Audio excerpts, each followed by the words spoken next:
आगे आप नहीं सो रहा है ना बेबी। हर किसी का बच्चा सेम नहीं होता है तो वो सो नहीं पाता है। मेरे साथ भी ऐसे ही होता था, मेरा बच्चा भी नहीं सोता था। जनरली डॉक्टर कहते हैं कि बच्चा कितना सोना चाहिए। डॉक्टर कहते हैं 16-17 घंटे तो बच्चे को नींद लेनी चाहिए, लेकिन हमको पता है कि बच्चा कितने घंटे नींद ले रहा है। और यही सोच-सोच के इंटरनेट में पढ़-पढ़ के हम स्ट्रेस लेते रहते हैं कि इतने घंटे कैसे सुलाएँ बच्चे को। कुछ लोग कहते हैं कि दिन भर सुला दिया, रात भर इसलिए सो नहीं रहा है। कुछ लोग कहते हैं कि हमारा बच्चा दिन रात सोता है, तुम्हारा बच्चा क्यों नहीं सो रहा है दिन रात? तो मैं मानती हूँ ऐसा तो कुछ है नहीं कि बेबी अगर सो रहा है तो उसको उठा दो कि चल उठ, दिन दिन भर सो रहा है तो रात में सो नहीं पाएगा। ये तो हमारे साथ अप्लाई होता है शायद, बच्चों के साथ ऐसा अप्लाई नहीं होता है और मुझे नहीं लगता कि ऐसा करना चाहिए कि बेबी को उठा दिया जाए। जब तक बेबी सो रहा है उसको सोने दीजिए। अगर वो रात में नींद नहीं ले रहा है तो कुछ चीज़ें हो सकती है हमसे मिस हो रही हों, तो हम उसे करने की कोशिश करें। तो इस जर्नी में मेरे भी काफ़ी कुछ एक्सपीरियंसेस रहे हैं, क्योंकि मेरा बेबी 1 ईयर का हो चुका है, तो काफ़ी मैंने ऐसे एक्सपीरियंसेस गेन कर लिए हैं, जो मैं आपसे शेयर कर सकती हूँ कि मैंने कितना इंटरनेट में पढ़ा है और वो मेरे लिए कितना काम आया है और शायद आप सबके लिए भी कितना काम आएगा।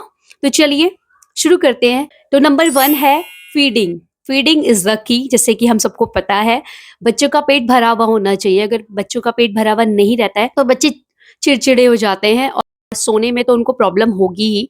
तो सुलाने से पहले बच्चे का पेट भरा हो, आप इस बात का ध्यान रखें। बच्चे का पेट फुल भरा होना चाहिए, तभी वो आराम से चैन से सो सकेंगे।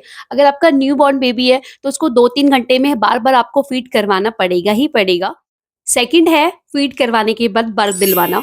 अगर आप बेबी को बर्फ नहीं दिलवाते हो तो वो गैसी हो जाते हैं और उनके पेट में गैस होने की वजह से वो बार-बार उठते हैं और चिड़-चिड़ करके रोने लगते हैं, जिससे कि आपको वो लगेगा कि बच्चा क्यों रो रहा है। तीसरी चीज़ है एनवायरनमेंट। अगर आपका एनवायरनमेंट शांत है, अंधेरा है, तो बच्चे को काम फ़ील होता है। मैं बच्चे को सुलाने के लिए काम एनवायरनमेंट उसको देती हूँ। अंधेरा कर देती हूँ रूम में, उसका एक टाइम बना देती हूँ फिक्स, 10 बजे उसको कमरे में ले आती हूँ। अंधेरा करके रूम टेम्परेचर फिक्स कर देती हूँ, ना ज़्यादा ठंडा हो, ना ज़्यादा गर्म हो, टेम्परेचर ठीक हो, ज़्यादा शोर ना आ रहा हो रूम में, अंधेरा हो। धीरे-धीरे बच्चे को लगने लगता है कि हाँ, शायद अंधेरा हो गया है तो अच्छा ये सोने का टाइम है। एक बात का ध्यान दीजिए, ये एक दिन में नहीं होगा। बच्चा एक दिन में नहीं सीखेगा कि अंधेरा हो गया है, सो जाना है, पेट भर चुका है। ये धीरे-धीरे की प्रोसेस होती है, लेकिन बच्चे बहुत जल्दी ग्रैब करते हैं रूटीन को। अगर आप धीरे-धीरे उसको सेम टाइम पे सपोज़ 10 बजे सुलाना शुरू करेंगे जस्ट लाइक मी, तो उसको अपने आप ही ऑटोमेटिकली वो स्लीपी फ़ील करने लगेगा ऑन द सेम टाइम। और उसको माहौल दीजिए, अंधेरा दीजिए, उसको अंधेरा देखते ही लगेगा कि हाँ, अब ये मेरा स्लीपिंग स्पेस हो चुका है, जहाँ पे मैं सो सकता हूँ। तो ये मैंने किया, मेरे लिए ये हेल्पफुल रहा है। थर्ड चीज़ है जो मेरे साथ बहुत ज़्यादा होती थी कि बच्चे को फ़ीड करवा दिया लेकिन बच्चा सोया ही नहीं है, बच्चे की आँखें ऐसे खुली हुई हैं। अब मैं कहती हूँ यार ये तो सोया ही नहीं, अब क्या करूँ? लाइट भी बंद कर दी, एनवायरनमेंट भी अच्छा कर दिया, सब कुछ अच्छा कर दिया, अभी भी नहीं सो रहा है। तो उस टाइम पे कोई बात नहीं, काम डाउन, बच्चे को गोदी में ले लीजिए। लेने के बाद उसको हल्का-सा मैंने रॉक करती थी। पहले-पहले वो स्टार्टिंग में चिड़-चिड़ करता है, लेकिन पेशेंस रखना बहुत ज़रूरी है। तो मैं उसको रॉक करती थी और रॉक करके सुलाती थी। धीरे-धीरे, धीरे-धीरे रॉक करती थी और कोई गाना गा लेती थी या भगवान का नाम ले लेती थी और करती रहती थी continuously and sometime it take a lot of time, maximum 1 hour भी हो जाता था। तो और ऐसा भी होता है कि ये चीज़ें बार-बार रिपीट करनी पड़े आपको, पूरी रात में ये प्रोसेस बार-बार करनी पड़े, तो कोई बात नहीं, हर चीज़ हो जाती है मैनेज धीरे-धीरे, आपको पेशेंस रखना है, जिसे मैं पहले से ही कहते हुए आई हूँ। बेबी को जेंटली रॉक करने के बाद जब बेबी गोदी में आपकी सो जाए, तो आप उसको दोबारा उसके प्लेस में सुला देना।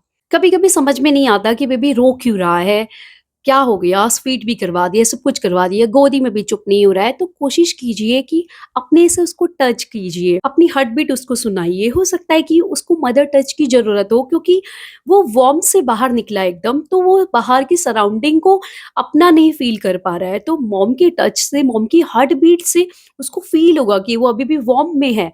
तो हो सकता है कि इससे भी वो थोड़ा काम हो जाए, रिलैक्स हो जाए। मैंने ऐसा बहुत किया है, इसीलिए मैं आपको ये सब चीज़ें शेयर कर रही हूँ। नेक्स्ट पॉइंट है बेबी मसाज। बेबी को मसाज की बहुत ज़्यादा ज़रूरत होती है और अगर शाम के टाइम पे या उसके सोने से 1 घंटे पहले आप उसको अगर मसाज दे दोगे, तो वो बहुत रिलैक्स फ़ील करता है। मैंने भी ऐसे किया है, मैंने बेबी को कोकोनट ऑयल से मसाज करना शुरू किया था। उसके लेग्स में, हैंड्स में, बैक में अच्छे से उसको मसाज देती थी। बहुत बार वो चिड़चिड़ करता था, मुझे लगता था ये एन्जॉय नहीं कर रहा है। मैंने तो टीवी में देखा है बच्चे कितने ज़्यादा एन्जॉय करते हैं मसाज को, बट नहीं, ज़रूरी नहीं है। स्टार्टिंग में तो बच्चे मसाज को एन्जॉय नहीं करते हैं, लेकिन आपको धीरे-धीरे, हल्का-हल्का उनको मसाज करना है। मसाज से बेबी को गहरी नींद आती है, तो ये उनके लिए हेल्पफुल है गहरी नींद को लाने के लिए। एक और चीज़ ये है कि जो न्यूबॉर्न बेबी होते हैं, वो बार-बार उठते हैं क्योंकि उनको बार-बार भूख लगती है, उनका पेट छोटा होता है। तो 3-3 घंटे में वो उठ ही जाते हैं और अगर वो नहीं भी उठते हैं, तो मेरे को लगता है कि उनको उठा के या फिर नींद में ही उनको फ़ीड करवाने की कोशिश करनी चाहिए, क्योंकि उनको पूरी रात बिना फ़ीड करवाना इज़ नॉट सेफ। 6 मंथ के बाद बेबी थोड़े बड़े हो जाते हैं, तो वो थोड़ा सॉलिड लेना स्टार्ट करते हैं। तो उसके बाद बेबी ज़रूरी नहीं है कि इतनी बार-बार उठे, 1-2 बार रात में उठते हैं फ़ीड के लिए और कुछ बेबी तो 1-2 बार भी नहीं उठते हैं, पूरी रात ही आराम से सो जाते हैं। लेकिन न्यूबॉर्न के लिए is not a safe option कि उनको पूरी रात बिना फ़ीड कराए सुलाया जाए। एक और चीज़ जो मैंने करी है, मैंने अपने बेबी को कपड़े एकदम कंफर्टेबल ढीले-ढाले पहनाए, ताकि वो इरिटेट ना हो अपने कपड़ों से। जो भी उन्होंने कपड़े पहने हैं, वो ढीले-ढाले कंफर्टेबल होने चाहिए। जैसे कि समर में उनके कपड़े एकदम ढीले होने चाहिए और ठंड होने की वजह से हम बच्चों को बहुत ज़्यादा क कपड़े पहना देते हैं, जिससे कि उन्हें एकदम ही टाइट, अनकंफर्टेबल फ़ील होने लगता है। तो उस चीज़ का भी हम ध्यान दें। And last but not least, play time.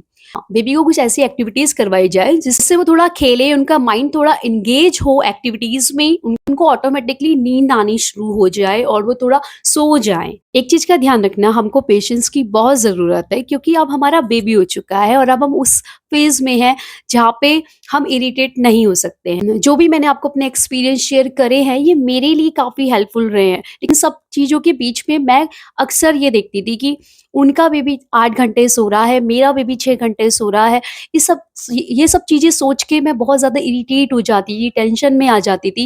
लेकिन ऐसा नहीं है, हर बेबी अलग होता है। ज़रूरी नहीं है कि वो उतने ही घंटे ले। मुझे पता है सोना बहुत ज़रूरी है ब्रेन डेवलपमेंट के लिए, लेकिन हम उतना ही कर सकते हैं जितना हमारे हाथ में है। यही मेरे एक्सपीरियंसेस थे जो मैंने शेयर करे, जो मैंने स्टार्टिंग से लेके अभी तक फ़ील किया है कि ये सब मेरे लिए काफ़ी हेल्पफुल रहे हैं।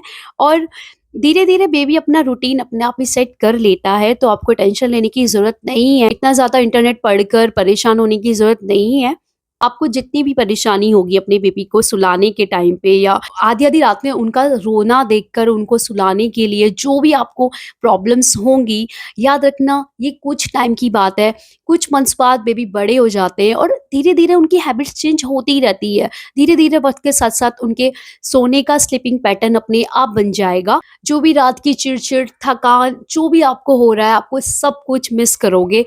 बिलीव मी, मेरा बेबी 1 ईयर का हो चुका है, लेकिन मैं अभी भी उसकी छोटी-छोटी चीज़ें मिस करती हूँ। कैसे वो बात-बात पे इरिटेट हो जाता था रात में और मैं परेशान होती थी कि इसे क्या हो गया? ये सो क्यों नहीं रहा है? मैं तो अच्छे से सुला भी रही हूँ, फीड भी करवा रही हूँ, क्या दिक्कत है? कोई बात नहीं, सब कुछ हो जाएगा। बस आप अपनी तरफ से अपना 100% दीजिए। कोशिश कीजिए, आप उनका रूटीन सेट कीजिए और उनको वॉक पे ले जाइए, उनके साथ घूमिए, फिरिए, खुश रहिए। आपकी जैसी एनर्जी रहेगी, वैसी आपके बेबी की भी एनर्जी रहेगी। अगर आप पॉज़िटिव हो, तो आपका बेबी ऑटोमैटिकली पॉज़िटिव हो जाएगा। धीरे-धीरे टाइम लगता है, तो आपको अपने आप को खुश रखने की बहुत ज़्यादा ज़रूरत है। पॉज़िटिव रहने की कोशिश कीजिए, सब कुछ हो जाएगा हैंडल और बिलीव मी, आप ये सब चीज़ें बहुत ज़्यादा मिस करोगे। तो आपका भी अगर कोई ऐसा एक्सपीरियंसेस है, जो मैंने इस वीडियो में शेयर नहीं किया है, तो आप प्लीज़ कमेंट में मुझे बताइए ताकि और मॉम्स को और मुझको भी हेल्प मिले ये चीज़ें शेयर करने में कि अच्छा ये भी एक पॉइंट था जिससे बेबी आसानी से सो सकता है। तो ठीक है, आज के लिए यही मेरे एक्सपीरियंस थे बेबी को सुलाने के ऊपर। नेक्स्ट एक्सपीरियंस मैं शेयर करूँगी कोई और अपने बेबी को लेकर। तो तब तक के लिए bye bye. I love you, Mommy.